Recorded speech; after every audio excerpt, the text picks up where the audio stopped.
Hello everyone, welcome back to my channel. তো তোমরা সবাই কেমন আছো? আশা করি সবাই খুব ভালো আছো। তো দেখতেই পাচ্ছ আমি রেডি হয়ে নিয়েছি আর এখন দুপুর 1টা মতো বাজে। যাচ্ছি হচ্ছে দিদির বাড়ি। তো এর আগের দিনে তো তোমাদের সঙ্গে ভিডিও শেয়ার করেছিলাম দিদির বার্থডের ভিডিও।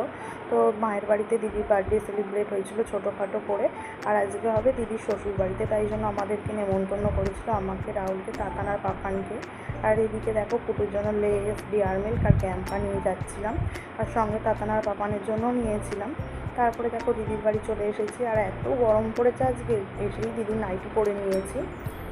তো তারপরে দেখো এদিকে এসেই তাতান আর পাপানকে খেতে দিয়ে দিয়েছিল দিদি, তো ওদেরকে খাইয়ে দিলাম, যে আমরাও খেতে বসে পড়েছি। আর আজকে মেনুতে ছিল ভাত, ডাল, তারপরে হচ্ছে শাক, পটল আলু ভাজা আর মাটন, স্যালাড, এগুলোই ছিল। তারপরে দেখো খাওয়া দাওয়া করে এদিকে কোল্ড ড্রিঙ্কস খেলাম, খেয়ে একটুখানি বসেছিলাম, বসে বসে গল্প করছিলাম। তারপরে দেখো সন্ধ্যেবেলার দিকে কিছু সবজি বাজার করে তারপরে বাড়ি চলে এসেছি।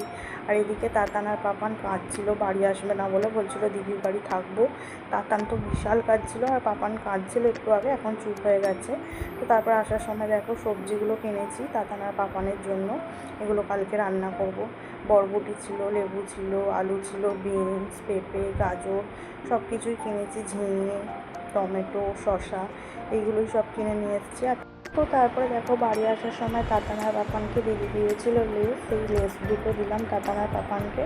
এখন একটু লেসগুলো পেয়ে চুপ করলো, আর আমি আসার সময় নিয়ে এসেছিলাম চুরমুর, সেটা দিয়েই খাবো মুড়ি। আর তাতান আর পাপানকে দিকে একটু পড়তে বসিয়েছি। তো চলো আজকের মতো টাটা।